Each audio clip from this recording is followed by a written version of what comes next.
How to initiate mechanical ventilation. Hi, I am Dr. Amelia and welcome to Sungai Buloh Emergency Basic Ventilator webinar. Now we are going to learn how to set up a new patient on a ventilator, and one of the most important aspects of initiating mechanical ventilation is the ventilator settings.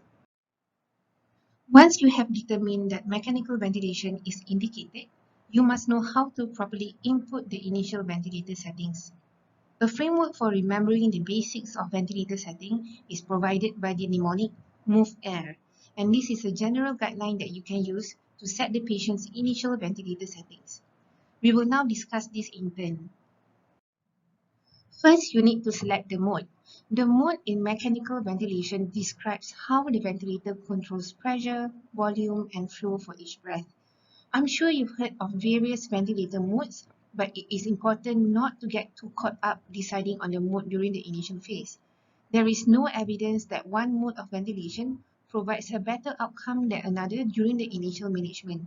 Remember that the principles of ventilation are more important than the mode used. For basic setting of mechanical ventilation in the emergency department, I would advise to use SIMV mode during the initial phase. SIMV is commonly used and is one of the safest modes of ventilation in the emergency department and one of the best modes for initial setting. With this mode, the patient can receive all three types of breath: assisted breath, controlled breath, and supported breath. So for a start, become comfortable with at least one mode and learn it well. Oxygen. FiO2, or fraction of inspired oxygen, is the concentration of oxygen that we breathe and essentially the percentage of oxygen delivered to the patient. The initial FiO2 is set at 1 or 100% oxygen. You want to give your newly intubated patient a short amount of time receiving 100% of oxygen, and then the FiO2 should be titrated downwards. You must strive to provide the lowest concentration of oxygen that's possible to maintain an acceptable PaO2. So in other words, you want to aim for the lowest FiO2 to achieve SpO2 of more than 90 to 95%, and PO2 of more than 60 in ARDS, and PO2 of more than 80 in normal lungs or head injury. Bear in mind, FiO2 of more than 60 is a risk for oxygen toxicity, so ultimately try to keep the FiO2 less than 60% to avoid harmful effects of hyperoxia. If there is inadequate oxygenation where patient requires FiO2 of more than 60%, you know you may be dealing with refractory hypoxemia and you may need to be more aggressive earlier in your management.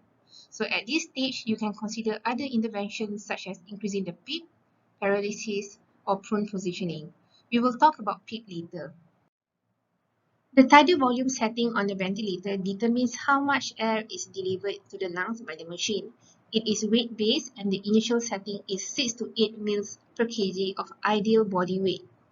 For ARDS, use a lower setting at 4 to 6 mL per kg of ideal body weight to prevent further lung injury. Remember to use ideal body weight and not the actual body weight, as there is a good correlation between the ideal body weight of the patient and the volume weight of the lung. The goal is to deliver a tidal volume large enough to maintain adequate ventilation, but small enough to prevent lung trauma. How can you use tidal volume to manage your PCO2 and PEEP? Setting your tidal volume at a higher value will lower your PCO2 and can increase your PEEP. Setting your tidal volume at a lower value will increase your PCO2 and can lower your PEEP. End expiratory pressure, or PEEP, is the amount of pressure at the end of exhalation. Looking at the diagram, as inspiration occurs, the alveoli expands to allow air in. Gas exchange can then take place. During expiration, the alveoli contracts down, but they do not completely collapse due to the presence of PEEP. So PEEP will recruit the closed alveoli and improves oxygenation. Without PEEP, the alveoli are prone to collapse during expiration, and we don't want this. So PEEP improves oxygenation by recruiting collapsed alveoli, increasing functional residual capacity, and reducing shunt. Set PEEP to the lowest value that allows FiO2 to be less than 60% with minimum of 5. You would want to increase PEEP if the patient has refractory hypoxemia or already at an FiO2 of more than 60%. Adequate sedation.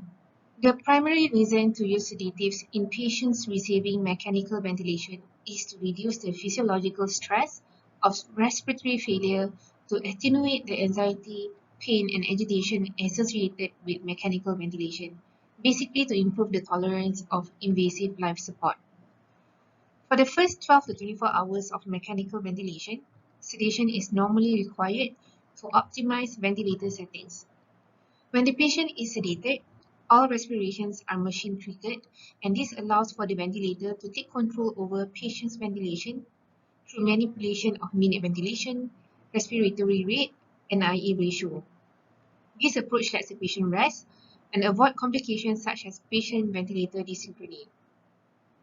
The overall goal of sedation is to provide stability in physiological status and also patient comfort. Inspiratory-expiratory ratio is the ratio between the amount of time spent in inspiration and expiration. In normal spontaneous breathing, the expiratory time is about twice as long as the inspiratory time. This gives an IE ratio of 1 to 2. The initial setting on the ventilator should be set at 1 to 2. In obstructive airway disease, the hallmark is difficulty expelling air out of the lungs due to progressive airway narrowing.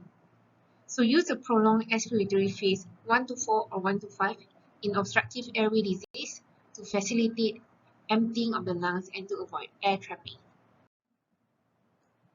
Initial respiratory rate is 10 to 20 breaths per minute in order to achieve 7 to 10 liters per minute of minute ventilation. Use higher respiratory rate in ARDS to meet the patient's minute ventilation requirement, but not more than 35 breaths per minute. Patients with metabolic acidosis try to compensate by maintaining high minute ventilation. So once these patients are intubated, the ability for these patients to compensate for their severe metabolic acidosis is now our responsibility. So use a higher RR in metabolic acidosis to match your patient's baseline RR. If you set your ventilator with a normal minute ventilation, it will be too low for your patient to adequately compensate for their acidosis, which then may lead to cardiac arrest. Use a lower RR in obstructive airway disease to avoid auto-PEEP. Pressure support. I will explain a little bit about pressure support, as this is something you also need to set on the ventilator. Let's say your patient has 20 spontaneous breaths and you set the RR on the ventilator at 12 breaths per minute. So on the SIMV mode, the ventilator delivers 12 mandatory breaths in a synchronous fashion when the patient initiates a spontaneous breath. Therefore, out of the patient's 20 spontaneous breaths per minute, 12 are assisted by the ventilator and 8 remain unassisted. This is where your pressure support comes in.